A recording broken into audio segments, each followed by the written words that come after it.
Assalamualaikum warahmatullahi wabarakatuh.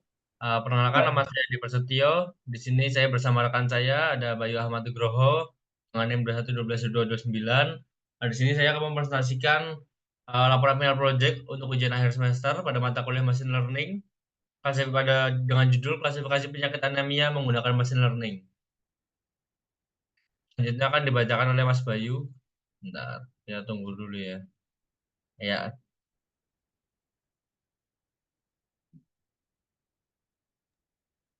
ya. Alur penelitian yang kami gunakan adalah data meliputi akuisisi data, pra pemrosesan data, klasifikasi, serta evaluasi sebagaimana ditunjukkan pada gambar.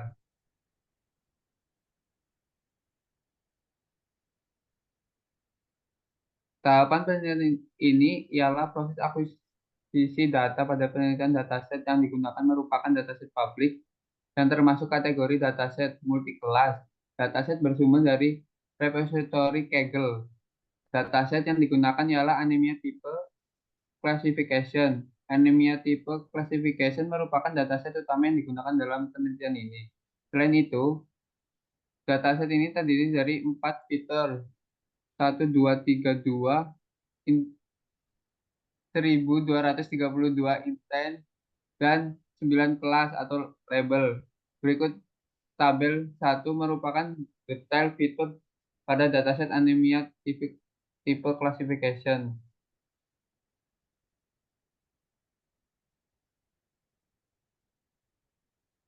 Nah, tahap selanjutnya setelah akuisisi data ialah melakukan pra pemrosesan tahap dataset yang digunakan. Tahap pra pemrosesan data pada umumnya meliputi beberapa hal, antara lain menghilangkan duplikasi data dan memeriksa inkonsistensi data. Biasanya data duplikat bisa disebabkan oleh kesalahan manusia saat memasukkan data, seperti memasukkan informasi yang sama dua kali atau dengan format yang berbeda.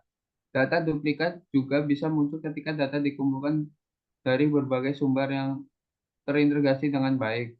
Data duplikat juga dapat terjadi selama pemrosesan data seperti saat data digabungkan dan atau diubah formatnya. Oleh karena itu, kami melakukan penghilangan data duplikat. Selanjutnya, setelah penghilangan data duplikat, ialah melakukan oversampling guna menangani ketidakseimbangan.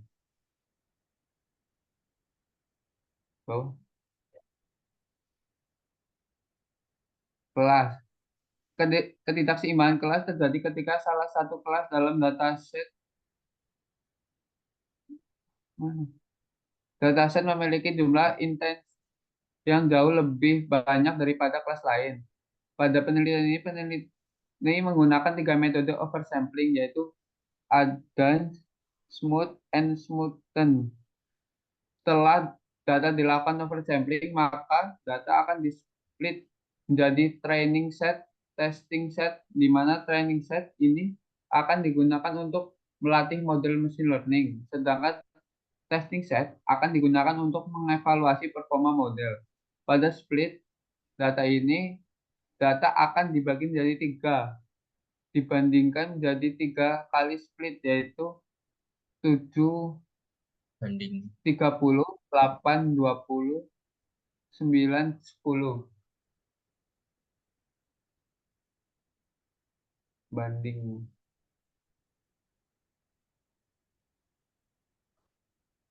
Setelah melalui tahap praproses data, tahap berikutnya adalah akan dilakukan klasifikasi menggunakan machine learning. Beberapa metode dibandingkan dengan untuk mendapatkan metode yang terbaik, kemudian dapat diimplementasikan sebagai proses klasifikasi untuk membantu identifikasi penyakit anemia. Metode yang dipakai antara lain Discuss Tree, Canis Snakeboard atau KNN, Naive Bayes, Random Forest. Tahap terakhir dari penilaian ini adalah evaluasi. Dari 4 algoritma klasifikasi yang digunakan, akan dihitung nilai akurasi, recall, precision, dan F1 score. evaluasi dilakukan, peneliti dapat menentukan algoritma terbaik untuk mendeteksi penyakit anemia. Berikut ini adalah perhitungan untuk akurasi, recall, precision, dan F1 score. Jadi ini merupakan dataset dari yang kita gunakan. Di sini kita ambil sampel 150 data. Selanjutnya akan dibacakan lagi oleh Mas Bayu.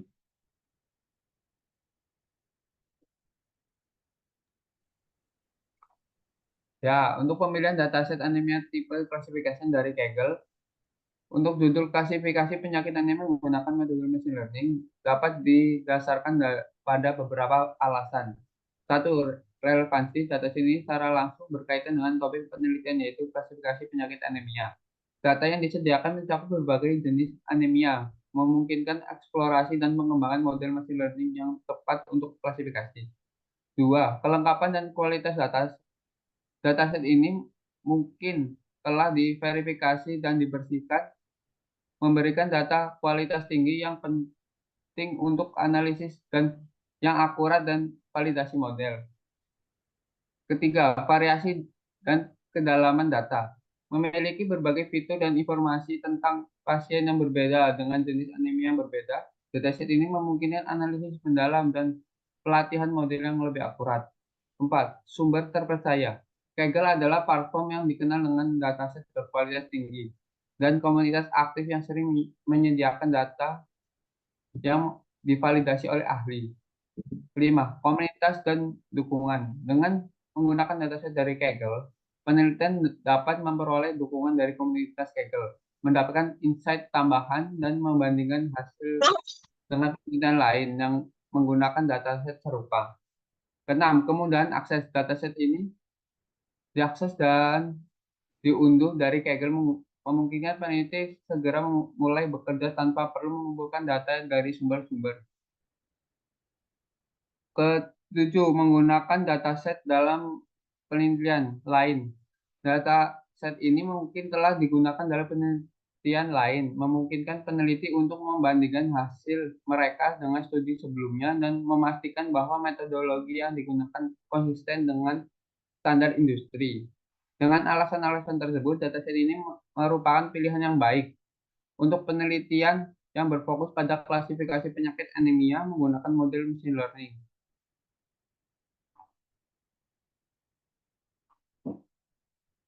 Untuk proses klasifikasi di Discovery menggunakan grafik seperti pohon dan bertindak sebagai sistem dukungan keputusan. Dalam metode ini, simpul internal akan menunjukkan pengujian pada atribut, cabang akan menandakan hasil pengujian, dan simpul daun menunjukkan label kelas. Pada pemilihan atribut dengan akar perlu adanya penentuan nilai gen tertinggi dari atribut-atribut yang ada. Gen merupakan salah satu atribut seleksi ukuran yang digunakan untuk memilih atribut tes pada setiap metode dalam setiap node pada pohon. Berikut rumus yang ada yang dapat digunakan.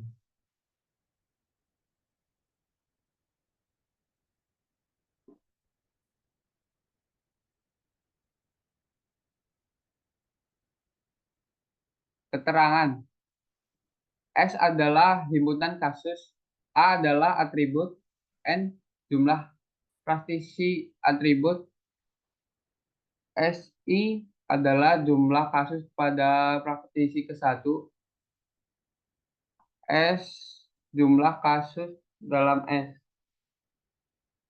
Selain itu, untuk menghitung nilai entropi dapat dilihat pada rumus ini.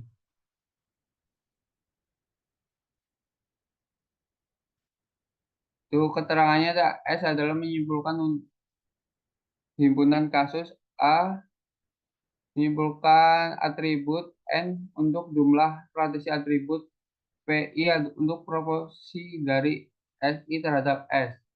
KKN merupakan metode yang paling sederhana untuk dipahami dan mudah untuk diimplementasikan, sehingga beberapa peneliti dapat menerapkan metode dan proses klasifikasi ini. Metode ini menerapkan pemilihan nilai sesuai dengan K, yaitu jumlah data yang terdekat suatu objek. Proses klasifikasi akan bergantung pada nilai K tersebut. Sehingga untuk memilih nilai K ini, metode ini harus dijalankan berulang kali untuk dapat dihasilkan nilai K yang berbeda dan kemudian ditambahkan nilai yang memiliki kinerja terbaik. Persamaan memenuhi KNN ini dapat dilihat pada rumus ini.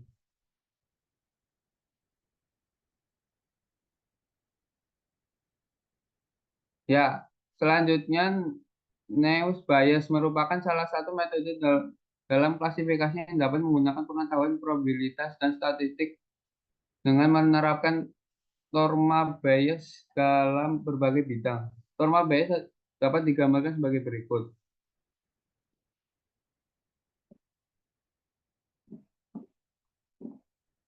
Ya, untuk random forest digunakan dalam klasifikasi, regresi, dan tugas lainnya. Berdasarkan metode ensemble dalam hal pembelajaran data, kinerja pada metode ini dapat diadaptasi dari metode discuss tree, yang setiap pohon dikembangkan dari sampel bootstrap pada data latih.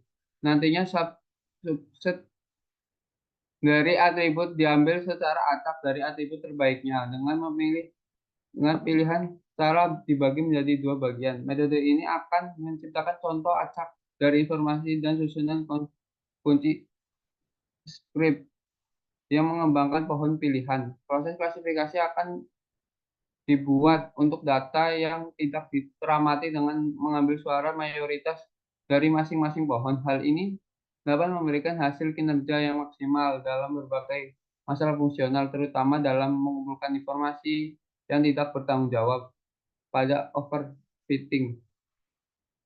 Oleh karena itu, penggabungan klasifikasi dari beberapa pohon masing-masing perlu dilatih secara terpisah. Selain itu, metode ini dapat mengatasi noise and outlier dengan baik, dapat dengan mudah diimplementasikan.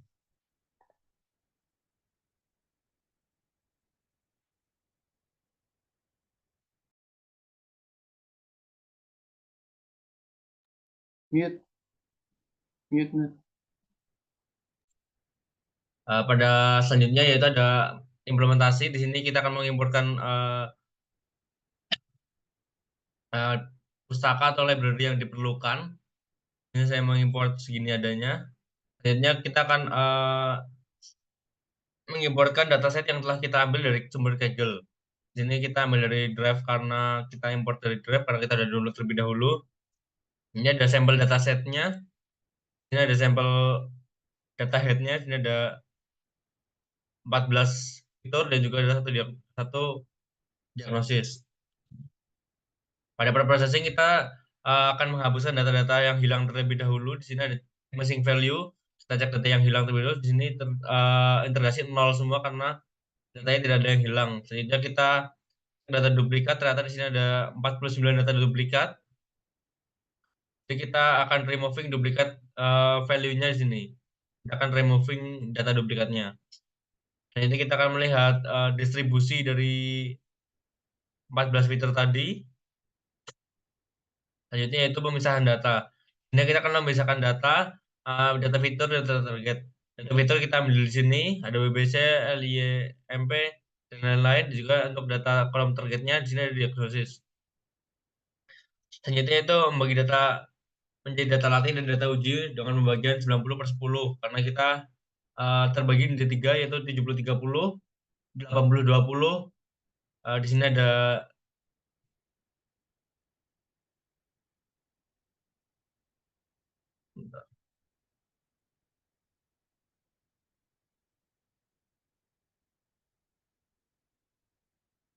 ada menjadi 70/30 Sumote dan juga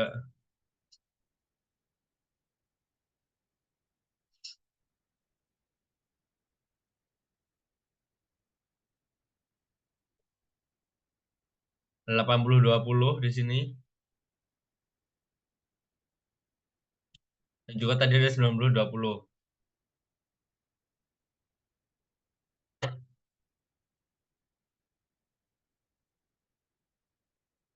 Untuk selanjutnya yaitu kita akan meresampling data. Adapun data yang dari resampling di sini ada masing-masing data, masing-masing bagian data. Ada yang dari resampling, ada yang menggunakan Smote, ada yang menggunakan Smote INN, juga ada yang menggunakan Dasin. Di sini kita akan melakukan oversampling menggunakan Smote terlebih dahulu.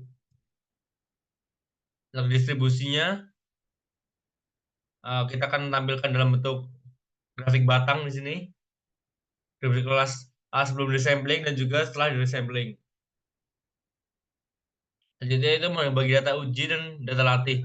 Di sini kita misalkan fitur kembali 70-30, misalkan set pelatihan menjadi set pelatihan dan validasi, jika menambahkan ukuran setiap setnya. Selanjutnya yaitu melakukan klasifikasi menggunakan 4 metode klasifikasi yaitu decision tree, ada KNN, naive Bayes, dan juga random forest. Kita akan bahas satu persatu di sini. Untuk KNN decision tree sendiri kita akan pertama itu menginisialisasi dan latih model decision tree menggunakan training model dengan fit. Selanjutnya itu melakukan prediksi pada data uji. Selanjutnya memeriksa antara hasil prediksi dan data aktual. Ini kita bagi dua, ada prediksi data, ada aktual data. Selanjutnya confusion matrix sebagai bentuk evaluasi. Nah, di sini untuk akurasi dari decision tree menggunakan Smote dengan pembagi data 70-30, ya ini 99,19. Selanjutnya metode KNN. Di sini sama dengan tadi, menginisialisasi model terlebih dahulu, training model, prediksi berdata uji, memeriksa hasil prediksi dan data aktual, selanjutnya evaluasi menggunakan function metrik. Ini hasilnya.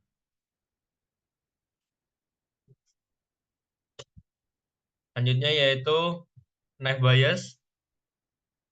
Di sini menginisialisasikan model terlebih dahulu, training model, lakukan prediksi pada data uji, memeriksa hasil prediksi pada data aktual, selanjutnya evaluasi. Begitu juga dengan random forest. Di sini ada inisialisasi model random forest, prediksi, memeriksa hasil prediksi, data aktual, dan juga akurasi, presisi, recall, dan advance score. Selanjutnya setelah itu kita akan membandingkan masing-masing evaluasi. Di sini yang pertama ada akurasi terlebih dahulu kita bandingkan. Ini dapat dilihat untuk Smote kita mendapatkan hasil decision tree untuk 99,19%, NN 64,32%, F bias 58,65%, Random Forest 98,92%. Selanjutnya perbandingan precision model. Di sini decision tree 98,41, KNN 53,99, Naif Bias 54,79, Random Forest 97,3. Selanjutnya recall model. Recall model di sini decision tree 96,88, KNN 64,19, Naif Bias 64,78, Random Forest 98,97. Selanjutnya di sini ada perbandingan F1 score 7,39, 56,98, 51,63, dan 8,0. Di sini kita menggunakan data non resampling dan juga resampling. Untuk non resampling di sini ada hasil perbandingannya juga. Ini untuk codingan Smote 70-30. Di sini ada Smote INN dengan data 70-30 juga. Codingannya hampir sama, tapi yang membedakan itu hanya di bagian split data dan juga teknik resamplingnya. Di sini ada Dasin,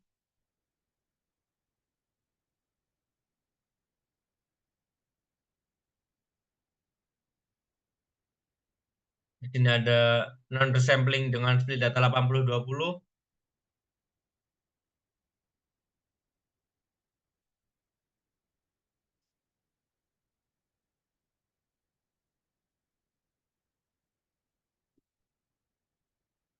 Ini untuk ada Smote, dengan split data 80-20.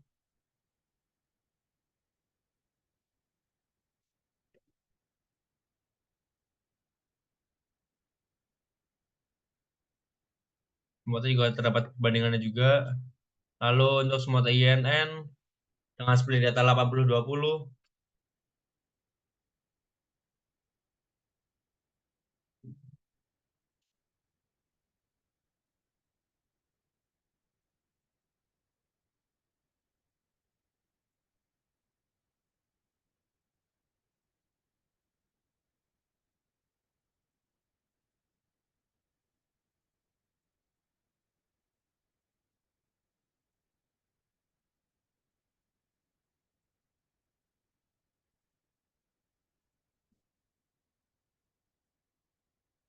yang ada adasin dengan split data 80-20.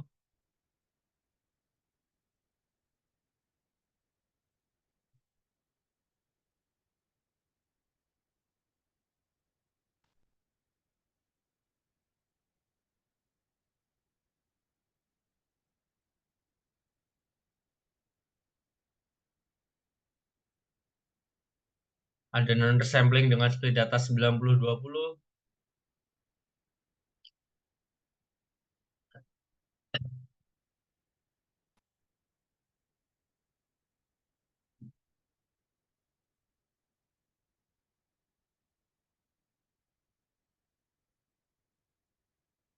Ini ada Smote dengan split data 90-20.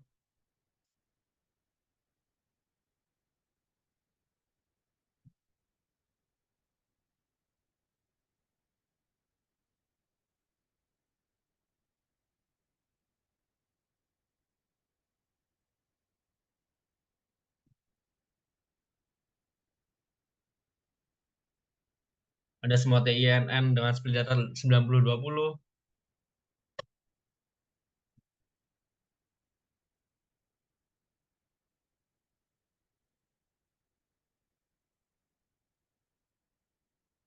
Untuk samplingnya Smote INN.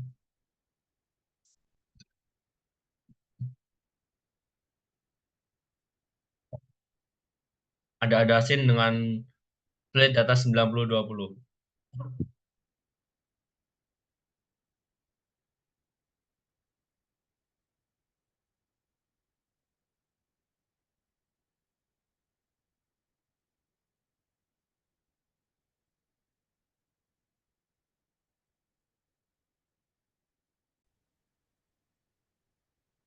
Selanjutnya kita akan melihat hasil evaluasinya.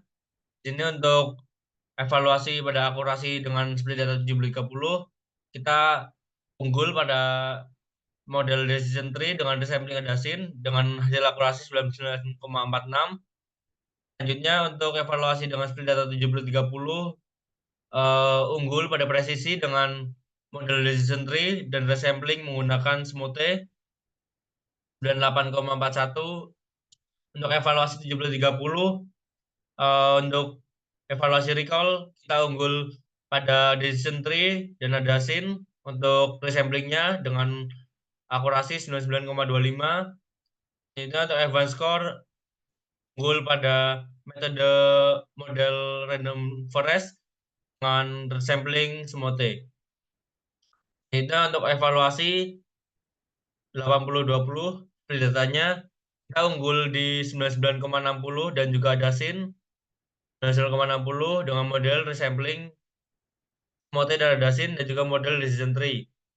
Untuk presisi pada evaluasi dengan split data 80-20 kita unggul pada Smote dan ada SIN dengan hasil 98,89. Untuk recall 99,79 masih di decision tree, advanced score 99,31 masih pada decision tree dan Smote dan Adasin. Untuk 90-10 di sini masih unggul di model decision tree dengan non resampling dan juga Adasin dengan hasil 99,19. Untuk presisi dengan model decision tree dan juga resampling non resampling atau tanpa resampling dan adasin dengan hasil 99,60. Untuk recall unggul di semua TINN dengan hasil 98,64 dan advance score 97,58 dengan model decision tree dan juga resampling. Non resampling dan juga dasin. Secara keseluruhan, split data 70, 30, 80, 20 dan juga 90, 10. Untuk akurasi unggul pada evaluasi dengan split data 80-20 dengan model decision tree dan juga resampling Semote dan Adasin. Ini yang tabel merah. Dengan hasil akurasi 99,60. Untuk presisi dapat unggul pada evaluasi 90/10 dengan model decision tree dan menggunakan resampling, non resampling dan Adasin dengan unggul 99,60. Untuk recall unggul pada model decision tree dan juga sampling Semote dan juga Adasin dengan hasil 99,79. Advance score unggul pada evaluasi 80-20 dengan model decision tree dan juga resampling Semote dan Adasin. Selanjutnya kita akan menampilkan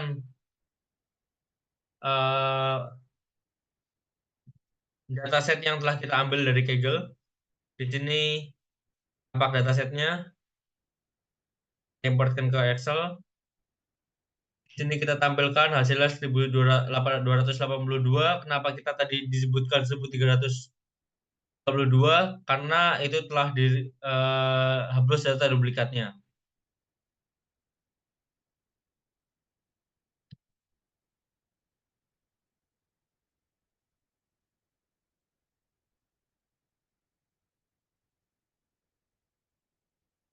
Untuk kesimpulan, berdasarkan penelitian yang telah dilakukan dari seluruh skema pembagian data, peneliti mendapatkan hasil bahwa decision tree merupakan performa terbaik yang digunakan pada penelitian ini. Baik tanpa resampling maupun menggunakan teknik resampling, Semote, Semote INN, dan Adasin. Pada skema 80/20, tingkat akurasi, recall, dan advance score unggul saat menggunakan algoritma decision tree dan juga resampling Semote dan Adasin dengan hasil yang sama. Pada kedua resampling tersebut, yaitu tingkat akurasinya 99,60, recall-nya 99,9, dan advance score 99,31. Untuk presisi, dapatkan hasil unggul pada skema bagi data 90/10 pada algoritma decision tree tanpa resampling dan juga menggunakan resampling Adasin dengan hasil yang sama yaitu 99,60. Dengan adanya penelitian ini diharapkan penelitian ini mampu menjadi referensi untuk pengembangan berbagai sistem yang mendukung untuk memaksimalkan tingkat keberhasilan dalam mendiagnosis anemia menggunakan data mining. Untuk sekian presentasi dari kami, kurang lebih mohon maaf. Wabillahi taufiq wal hidayah. Assalamualaikum warahmatullahi wabarakatuh.